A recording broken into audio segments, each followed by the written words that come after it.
بسم اللہ الرحمن الرحیم۔ السلام علیکم ناظرین، ایک انسان کی حیثیت سے روز ہم کئی گناہ کرتے ہیں، مگر کیا آپ نے کبھی سوچا ہے کہ گناہ کی تاریخ کیا ہے؟ اس کائنات کا سب سے پہلا گناہ کیا تھا اور وہ پہلا گنہگار کون تھا؟ اس سوال کے جواب سے اکثر لوگ ناواقف ہیں۔ دراصل حضرت آدم علیہ السلام کے اس دنیا میں تشریف لانے کے بعد آپ علیہ السلام کے ایک بیٹے نے دوسرے بیٹے کو قتل کر کے تاریخ انسانی کا سب سے پہلا گناہ کیا تھا؟ وہ قاتل کون تھا؟ یہ قتل کیوں ہوا تھا اور وہ معصوم مقتول کون تھا؟ اس ویڈیو میں ہم اس قصے کو مکمل بیان کریں گے۔ آپ سے درخواست ہے ویڈیو کے آخر تک ہمارے ساتھ رہیے گا، اور اگر ہمارے چینل کو ابھی تک آپ نے سبسکرائب نہیں کیا تو ابھی کر لیں۔ قرآن پاک نے حضرت آدم علیہ السلام کے ان دونوں صاحبزادوں کا نام ذکر نہیں کیا، البتہ تورات کی ایک روایت کے مطابق آپ علیہ السلام کے ان دونوں صاحبزادوں کا نام قابیل اور حابیل تھا۔ دنیا انسانی میں اضافے کے لیے حضرت آدم علیہ السلام کا یہ دستور تھا کہ حوا علیہ السلام سے جڑواں پیدا ہونے والے لڑکے اور لڑکی کا نکاح دوسرے باری میں پیدا ہونے والے جڑواں بچوں کے ساتھ کر دیا کرتے تھے۔ اسی دستور کے مطابق قابیل اور حابیل کی شادی کا معاملہ بھی پیش آیا۔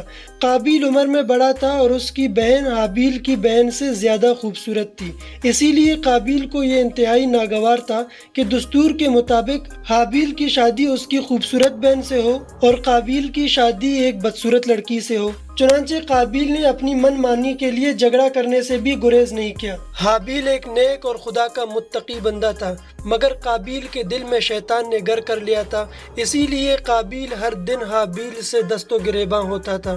حضرت آدم علیہ السلام نے ان کے درمیان معاملے کو ختم کرنے کے لیے یہ فرمایا کہ چونکہ معاملہ شریعت کا ہے، میرے ہاتھ میں کچھ نہیں، اس لیے دونوں اپنی اپنی قربانی اللہ تعالیٰ کے حضور میں پیش کریں۔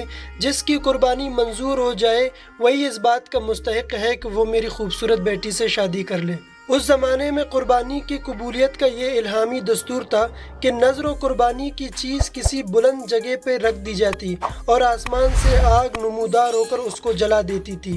اس قانون کے مطابق حابیل نے اپنے ریوڑ میں سے ایک بہترین دمبا خدا کے نظر کیا اور قابیل نے اپنی کھیتی کے غلے میں سے ردی قسم کا غلہ قربانی کے لیے پیش کیا۔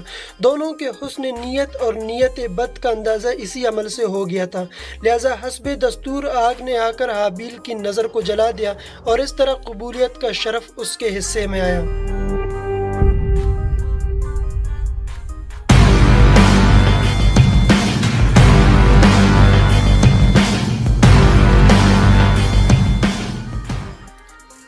قابیل اپنی اس توہین کو کسی طرح برداشت نہ کر سکا۔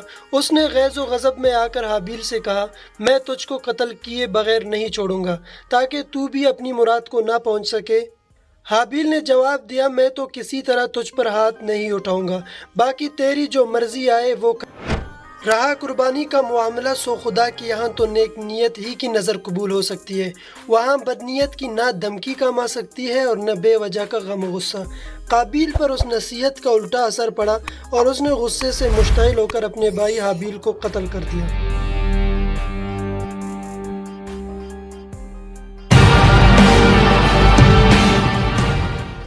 قتل کے بعد قابیل حیران تھا کہ اس کی لاش کا کیا کرے۔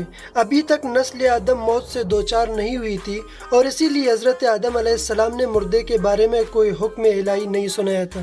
یکایک اس نے دیکھا کہ ایک کوے نے زمین کھرید کر گڑھا کھودا۔ قابیل کو تنبیہ ہوا کہ مجھے بھی اپنے بھائی کے لیے اسی طرح گڑھا کھودنا چاہیے، اور بعض روایات میں ہے کہ کوے نے دوسرے مردہ کوے کو اس گڑھے میں چھپا دیا۔ قابیل نے جب یہ دیکھا تو اپنی ناکارہ زندگی پر بے حد افسوس کیا اور کہنے لگا کہ میں اس حیوان سے بھی گیا گزرا ہوں کہ اپنے اس جرم کو چھپانے کی بھی اہلیت نہیں رکھتا۔ ندامت سے سر جھکا لیا اور پھر اسی طرح اپنے بھائی کی لاش کو سپرد خاک کر لیا۔ ناظرین، اس پورے واقعے میں ہمارے لیے جو سبق ہے وہ نبی کریم صلی اللہ علیہ وسلم کی یہ حدیث ہے۔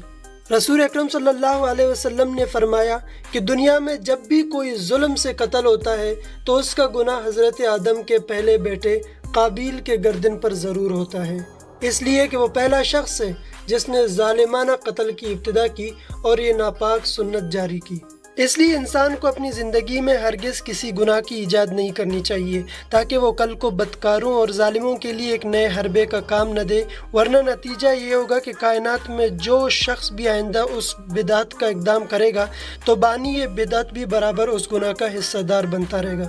ناظرین، ویڈیو اگر اچھی لگی تو لائک کریں اور چینل کو لازمی سبسکرائب کر لیجئے۔